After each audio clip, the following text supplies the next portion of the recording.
Hi everybody, it's Rebekah here. Come and join me as I make some polymer clay earrings using some of the stock that I use and sell on the Resin Supply Stem page. So first of all, I'm just opening up the clay for our first set of earrings. This is the clay that I stock and sell. It's £1 a bar that I have at the moment, and it's the most fantastic polymer clay that I have ever used. I used to use Fimo and Cernit and Sculpey before, and this polymer clay is so soft. It does not need a lot of conditioning, and it's 100% fully blendable as well, so you end up with an unlimited colour palette. So first of all, what I did here with these is I ran them through the pass machine a few times each, and the white I kept slightly thicker and the other colours a little bit thinner, and I ripped them up and sort of made a mosaic pattern with them. I'm now adding in some silver leaf just into the spaces. The silver leaf's really good at it can be pushed onto the clay and it'll stick to the clay, and it can be baked on there as well. So that's that little slab there. These are the cutters that I stock and sell on the Resin Supply Stem page as well. This is a good tip for using them, guys, using any cutters really with polymer clay, is I like to dust the cutters and also the clay with some corn flour. This doesn't affect it when it's baking, and all you do is you dust it off before it goes in the oven, and then you can actually wash your clay pieces when they come out just in a little bit of dish soap and water, and that'll completely clean them up there for you before you if you're going to top coat them or just sand them down. This is a push cutter that I'm using just now. I stock and sell push cutters as well. I've got only Love Heart ones in at the moment, but I really like the push cutters. They give a really good shape.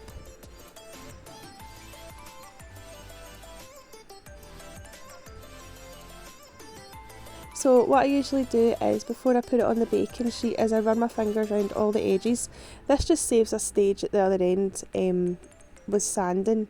If I was to put it straight on the baking sheet after being cut with some rough edges, then I would have to sand it when it was hard. So I quite like to just kind of trim it off when it's soft, and it saves me a stage at the other side.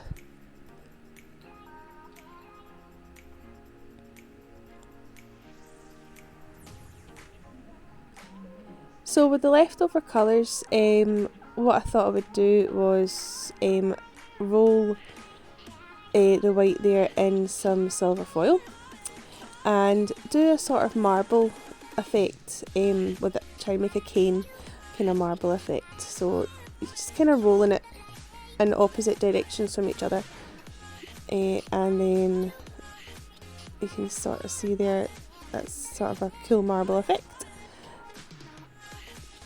And cutting it again and squishing it together to make a cane pattern there. And then you can roll it out again with the acrylic roller. The acrylic roller I stock and sell as well, guys, on the Resin Supply Stem page.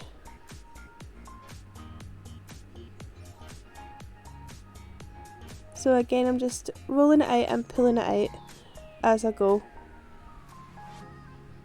And I can't wait to see what this one looks like inside. So that's really cool. So I've rolled out a sort of beige colour, and what I'm doing is I'm just cutting each cane into small sections and covering the whole piece of beige, just so that it's got a backing, and also it makes it slightly thicker and a wee bit more rigid for an earring as well. There you go. And I'm going to take it over to the pasta machine after I've rolled it over it a couple of times with the acrylic roller, and just to pull it out a wee bit. And there you go. There's the cane, all on the backing clay. So again, out with the cornstarch and another cutter here. I really like the arches just now. They're really popular. What kind of shape cutters do you guys like? Let me know in the comments and I'll see if I can get them and stock them. I will be designing my own cutters in the very near future. I'm in talks at the moment. I'm not saying too much about it at the moment because it's a bit of a surprise. But yeah, I'm in talks at the moment. Getting them all sorted. So that's really exciting. So it'd be good to know what kind of shapes you guys like so I can see if I can design them. So that's that cane and that design on the tray there. Ready to go in the oven. And we'll start again. It's me just cutting up the rest of the cane here. I really like to use as much of a cane as I can. I hate it having to go to waste, so it's a really good tip to put the greaseproof paper over the top before your acrylic roller, guys, because it does stop things kind of sticking together. Oh yeah, that's right, I forgot about these. So these are the cutest little bunny bezels, or bezels, however you guys pronounce it. These are from Sharon, who's in the group.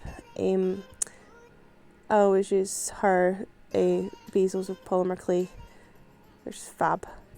I usually, when they're all done and when they're out, I usually put a wee bit of UV resin on top and it makes them so shiny. But these are so cute. I can't wait to make these up. Me bunnies. Okay, so next, guys, here I'm using some gold, you'll see the gold mica powder there. That is from Charlotte on the group. So you can use your polymer clay with mica powder as well. So what I'm going to do is I'm going to put this mylar stencil down. I will be doing these in the very near future as well, guys, some of these stencils. And what I did was I used the cutter and I didn't push it all the way through the clay, just wanted to make an outline. And I pushed the, now I'm pushing it all the way through. I pushed the stencil onto the clay like that, give it a wee rub, and then I used some mica powder into the stencil shape and just dab it, just dab all round and pull it up very gently, and there you go, you've got a really nice design there. These are a really popular set of earrings, these go really quickly.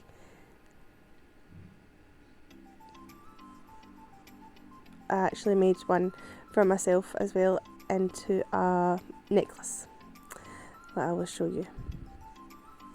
So I wanted to make a sort of mustardy kind of colour with some black cane for myself because I was going out at the weekend and I needed some earrings to go with my outfit. So I made this cool cane. It kind of reminded me of like a leaf through it a little bit, like a black leaf. It was really cool. I was really impressed with how this one turned out. Actually, this was just a kind of faff about. I didn't actually mean to make it look like that, but it did, and I was quite surprised and quite impressed. It looks like a leaf. My camera's going in and out of focus here. I'm coming too close to the camera, so I do apologise. But yeah, like that's kind of cool.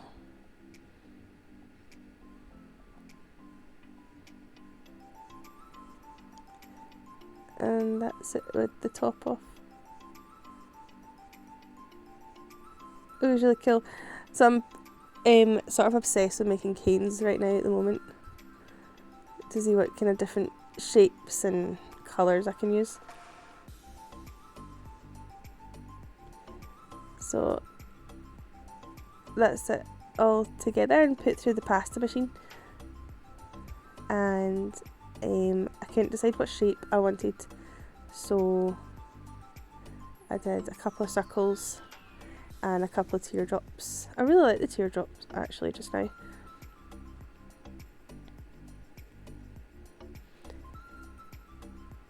Again, back out with the cornstarch corn flour. Okay, so I was sent these from a girl on a Jesmonite group called Roxanne Mendes, and she sent me these fantastic little inserts to use on my clay.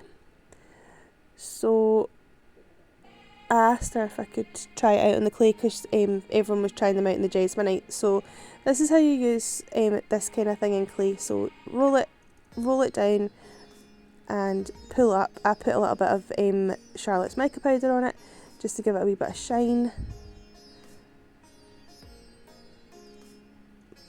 And I just sort of fit the piece into the basil. So, moving on now onto silk screens. The blue ones there are the screens that I get from a supplier that I've been dealing with for a while now, but I thought I'm going to start making my own. So this yellow one here is one that I made by myself. And they seem to work really, really, really well. So I've just set the clay to the side to let the paint dry, and I've moved on to something else, but we will go back to that in a wee minute. So this one here, I'm going to be using the little silicone insert again. So I'm just putting foil on, and this is a really cool technique that I've seen on TikTok and I was desperate to try. So I'm just rolling it into the clay, and you'll see the pattern going through the foil into the clay. Now take some dam tape. This dam tape you get from Sharon Brown on the page as well. Now you literally just rub the dam tape onto the foil, pull up quickly, and it'll take the majority of the silver foil off, but it will leave the indented foil, so you will still end up with the pattern. It's pretty cool. I can't wait to try this with other shapes. I was quite impressed with how that turned out. It kind of reminded me a wee bit like pottery, a wee bit. Cool, isn't it? And I thought the arch cutter would look really cool as a set of earrings with this pattern.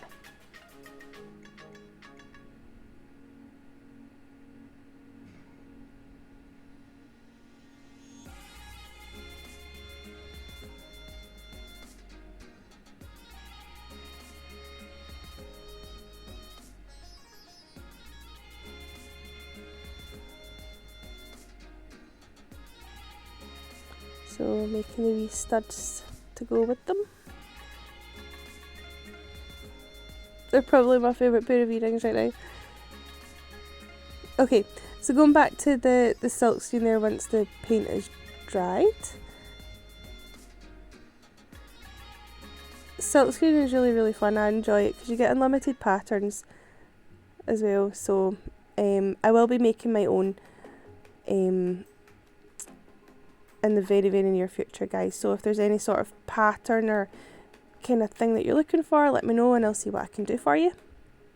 So here is all the sets all ready to be baked, and that's it. Thanks, guys.